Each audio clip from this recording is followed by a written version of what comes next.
আমার বাড়ি এই গ্রামে, আমার বাবা মৃত, আমি পর্দা করি, দিন পালনের চেষ্টা করি, আমার বয়স 24, মাস্টার্স পাস, আমি বিবাহ করতে চাই। আমার দুই ভাই বিবাহের ক্ষেত্রে পাত্রের শুধু স্ট্যাটাস এবং চাকরি দেখে, পরেশগারি তার কোনো গুরুত্ব দেয় না। আমার অনেক বিবাহ বাতিল হয়েছে, এই জন্য আমার ভাইদেরকে নসিহা দিন, আপনার একদিনই বোন। ভাইরা আমার, আমাদের দেশে অনেক হতভাগা অভিভাবক আছে, নিজের মেয়ে কিংবা বোনকে বিয়ে দেওয়ার ক্ষেত্রে শুধুমাত্র ছেলের টাকা পয়সা, চাকরি বাকরি, স্ট্যাটাস এগুলোই দেখে।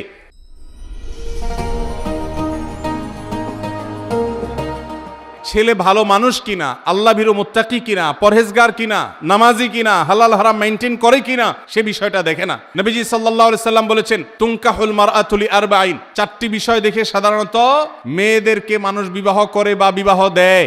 এই 4টি বিষয়ের মধ্যে কেউ টাকা পয়সা দেখে, কেউ রূপ লাবণ্য দেখে, কেউ বংশগরিমা দেখে মানুষ একে অন্যকে বিবাহ করে, বিবাহ দেয়। কিন্তু কেউ কেউ দিনদারিতাকে অগ্রাধিকার দেয়। নবীজি সাল্লাল্লাহু আলাইহি সাল্লাম বলেছেন, ফাজফার বিজাতিদ দ্বীন, ধার্মিক মানুষের সাথে বিবাহ বন্ধনে আবদ্ধ হয়ে তোমরা জেতার চেষ্টা করো। তুমি যদি বিবাহ করে তোমার বিবাহের প্রকৃত সার্থক বিবাহকে করতে চাও, বিবাহের যদি লক্ষ্যকে তুমি পূরণ করতে চাও, তাহলে সত্যিকার অর্থে সফল হতে হলে তোমাকে অবশ্যই দিনদারিতাকে অগ্রাধিকার দিতে হবে। এই বোনের ভাইরা যদি এই মাহফিলে থেকে থাকেন, আপনাদেরকে আমি বলছি, আল্লাহকে ভয় করেন। মনে রাখবেন, চাকরি বাকরি, স্ট্যাটাস এগুলা কোনোটা সংসারে শান্তি আনে না।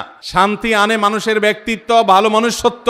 ভালো মানুষ হলে উপার্জন একটু কম হলেও, সামাজিক তথাকথিত স্ট্যাটাস একটু নিচে থাকলেও সংসার সুখের হবে। আর যদি ভালো মানুষ না হয়, যত বড় স্ট্যাটাস হোক, যত বড় চাকুরে হোক, কখনো সেখানে শান্তি আসবে না। এজন্য আল্লাহকে ভয় করেন এবং দিনদার পাত্র দেখে নিজের বোন মেয়েকে বিয়ে দিবেন। আমাদের মেয়ের বাবারা এখন আর পাত্র দেখে না, তারা টাকার বস্তার সাথে মেয়ে বিয়ে দিতে চায়। মেয়ের বাবারা এখন আর ছেলে দেখে না, তারা দেখে টাকার বস্তা। আর ছেলের বাবারাও এখন আর মেয়ে দেখে না, তারা খোঁজে আটার বস্তা, তারা ময়দার বস্তা খোঁজে, তারা ভালো মেয়ে খোঁজে না। যদি ভালো ছেলে পেতে চান, আপনার এলাকায় ফজরের নামাজের সামনের কাতারে তাকবীরে উলায় যেই যুবক নামাজ পড়ে, এই যুবককে ভালো ছেলে ধারণা করতে পারেন।